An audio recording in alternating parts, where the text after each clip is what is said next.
चलिए BPSC TRE 1 में एक सवाल दिया गया है जो आपका है बेलन और आपका दिया गया है क्या गोला से सवाल है ना। किसी धातु के एक ठोस गोले की त्रिज्या 3 सेंटीमीटर है ना। किसी धातु के गोले की त्रिज्या 3 सेंटीमीटर है और कह रहा है कि इसको गोला जो है इसको खींचकर गोला जो है इस तरह से सर्कल जो है वो सर्कल है, इसको खींचकर इसको तोड़कर खींचा है तो इसको पतला तार बनाया गया है ना। इसको तार बना दिया गया है।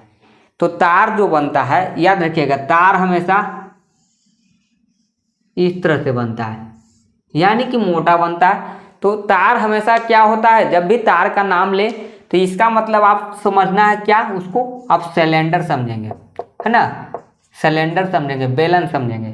और ये आपका गोला हुआ, इसको आपको गोला समझना है।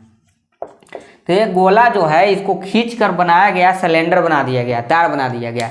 तो आपको क्या करना है कि आपको निकाल देना है, हाइट निकाल देना है, कितना लंबा तार बना होगा ये निकाल देना है ना, कितना लंबा यानी कि उसका लंबाई निकाल देना, लेंथ निकाल देना है, जिसको हम लोग हाइट कर सकते हैं यहाँ पर।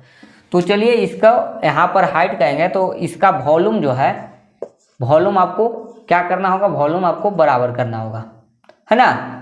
वॉल्यूम ऑफ स्फीयर मतलब गोले का आयतन बराबर करना होगा वॉल्यूम ऑफ सिलेंडर, बेलन का आयतन। दोनों का वॉल्यूम का मतलब क्या होता है, आयतन होता है, याद रखिएगा आयतन होता है। तो दोनों का आयतन बराबर करना होगा है ना। आयतन क्यों बराबर करना होगा, एरिया क्यों नहीं, तो हमको एरिया के सवाल ही नहीं है भाई, कितना लंबा तार बना होगा यही सवाल पूछ रहा है। जितना मटेरियल है उसी मटेरियल से न बनाया गया होगा। तो मटेरियल गोला वाला जितना भाग है उसी से न बनाया गया है, तो यानी कि उसमें कितना आपका अटा हुआ जो भी है तो उसी से बनाया गया। इसका मतलब है कि जितना स्पेस जो छेका हुआ था उससे खींचकर लंबा तार बनाया गया है। इसका मतलब है कि आपका वॉल्यूम जो है बराबर है, वॉल्यूम बराबर होना चाहिए, जितना गोला उतना ही बड़ा लंबा बनेगा। तो यहाँ पर वॉल्यूम जो है बराबर है। एरिया का मतलब होता है कि जगह छेकना, लेकिन जगह तो आपका नहीं छेका हुआ है। यहाँ पर आपको केवल कितना तार लगा है इसको बनाने में है ना, कितना चीज़ लगा होगा, कितना मटेरियल लगा होगा, तो वो मटेरियल सिलेंडर में भी बराबर होगा। इसका मटेरियल को तोड़कर सिलेंडर में कन्वर्ट किया है तो दोनों मटेरियल बराबर होना चाहिए, यानी कि वॉल्यूम बराबर होना चाहिए दोनों का। तो चलिए वॉल्यूम ऑफ स्फीयर, तो इसका त्रिज्या जो दिया गया है, इसका त्रिज्या कितना दिया गया है, इसका पहले फार्मूला क्या होता है, वॉल्यूम स्फीयर का होता है फार्मूला 4/3 पाई आर क्यू, और इसका वॉल्यूम क्या होता है पाई आर स्क्वायर एच, यही होता है। पाई से पाई कैंसल, देखिए। और यहाँ पर आप काटना चाहे तो काट सकते हैं, 3 2 है, 2 को कट गया है ना। अगर काटना चाहे तो काट भी सकते हैं, नहीं काटना चाहे तो छोड़ दें, क्योंकि दोनों का आर का मान अलग अलग ना होगा, इसलिए अभी छोड़ देते हैं, सोल्व करते हैं इसको। तो यहाँ पर 4/3 और इसमें आर का मान दिया गया कितना दिया गया, 3 सेंटीमीटर दिया गया है ना। क्या दिया गया है यहाँ पर आपका जो है आधार दिया गया, आधार 6 सेंटीमीटर। देखिए यहाँ पर त्रिज्या दिया गया है 3 सेंटीमीटर, तो 3 सेंटीमीटर दिया गया, तो 3 गुना 3 गुना 3 लिख देंगे।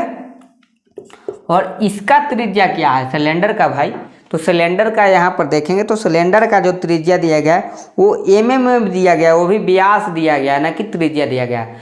तो व्यास दिया गया, d दिया गया, d का मान r/2 होता है।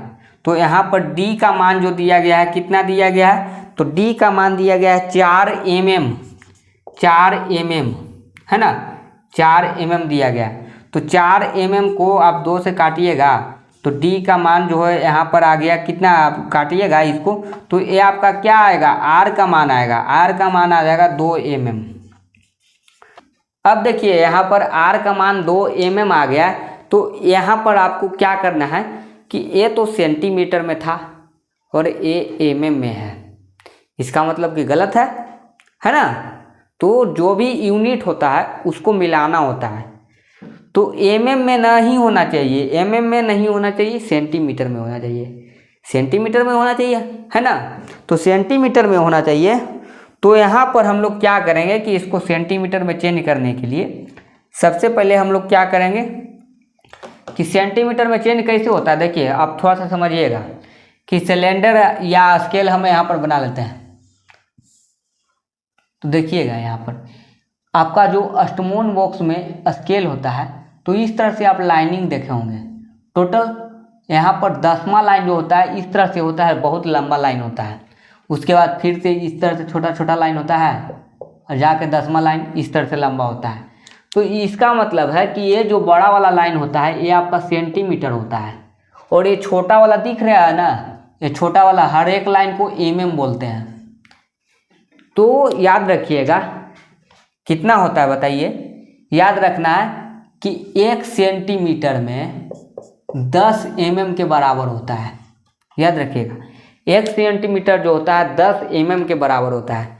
तो यहाँ पर 2 mm का मान बताइए, 2 mm का मान, तो 2 बटा आपका कितना हो जाएगा 10, 2 बटा 10 होगा कि नहीं होगा, बटा में हो जाएगा। तो 2 mm का मान इस तरह से लिख सकते हैं। और h निकालना है। चलिए काटिए, 3 से 3 कट रहा है तो काटिए, 2 से 2 4 कट गया, खत्म। ऊपर में 9, नीचे में आपका आ गया 100, है ना। तो h का मान जो आ गया कितना आ गया बताइए। h का मान आ गया, सबको गुना कर दीजिए, 3 3 9 और 10 10 100। तो ये आ गया क्या बताइए, ये आ गया आपका सेंटीमीटर में। हम लोग यूनिट को क्या किए थे, सेंटीमीटर में किए थे। तो ये आपका आ गया सेंटीमीटर में, लेकिन आंसर में आपका मीटर में दे रहा है। तो हम लोग जानते हैं कि 1 मीटर बराबर होता है 100 सेंटीमीटर।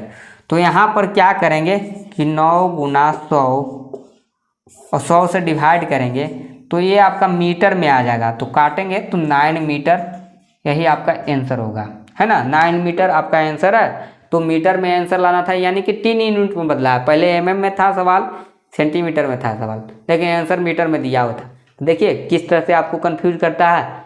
हो सकता है आप इतना ही में 900 लिख रहे होंगे, 900 आपको समझ में नहीं आ रहा कि 900 इसमें तो ऑप्शन में है ही नहीं, कुछ मार के चल गए हैं, कुछ भी मार दिए।